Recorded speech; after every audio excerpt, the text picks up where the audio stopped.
All right, this morning we know exactly who knew what about the Boston Bombers and why the information went nowhere.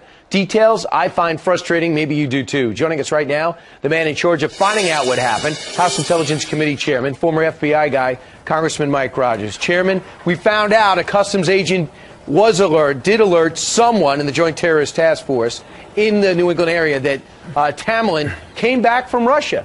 But that information never got to the FBI. Why? Well, we're still looking at that. That information didn't get circulated, at least to the best of our knowledge today, and we have some questions about why that would be. I will say, in that agent's defense, travel alone isn't a derogatory bit of information. Now, you would have hoped that that would trigger at least a secondary at the facility, at the airport, but I'm not sure it would have triggered something to happen at the Joint Terrorism Task Force.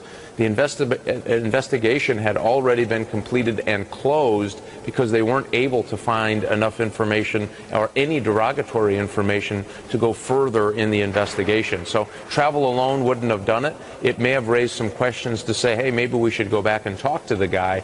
But remember, at that point, the Russians had stopped cooperating with the U.S. government as well. Well, they did inform, unless you know better, the FBI and CIA separately about this guy. Look out for him. Used to work in the FBI. How rare is that for the Russians to make that effort?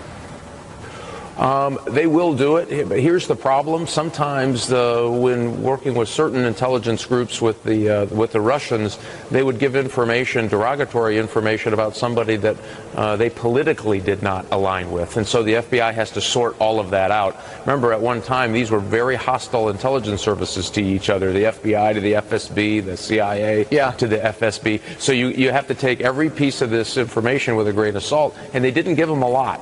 They didn't give them lots of background information on it. It was just said, hey, you should watch out for this guy.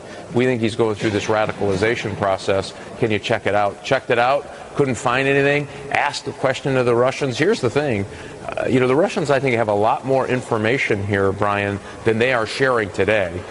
They've kind of let us peek under the curtain a little bit, and it's very clear to me that they have valuable information, A, that they should have provided earlier, and B, that we need to get now to understand what happened when he went back to Russia. And that's why we're trying. I understand we have people in there trying to reconstruct his 6 months.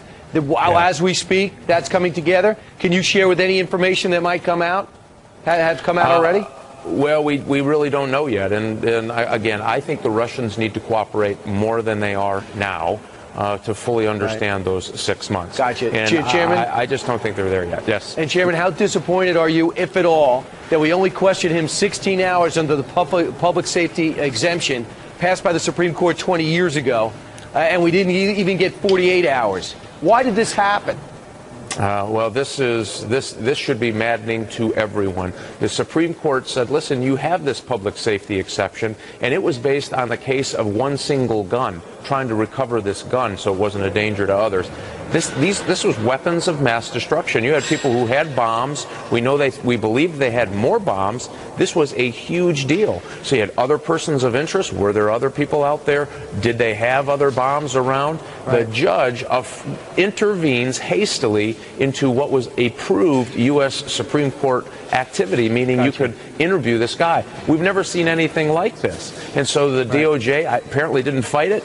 And I think all of us were robbed of some public safety information. Yeah. Keep your phone on and charged. We'd like to keep in touch. Thanks so much for joining us. Let's do it, Brian. All right, Thanks. back in a moment.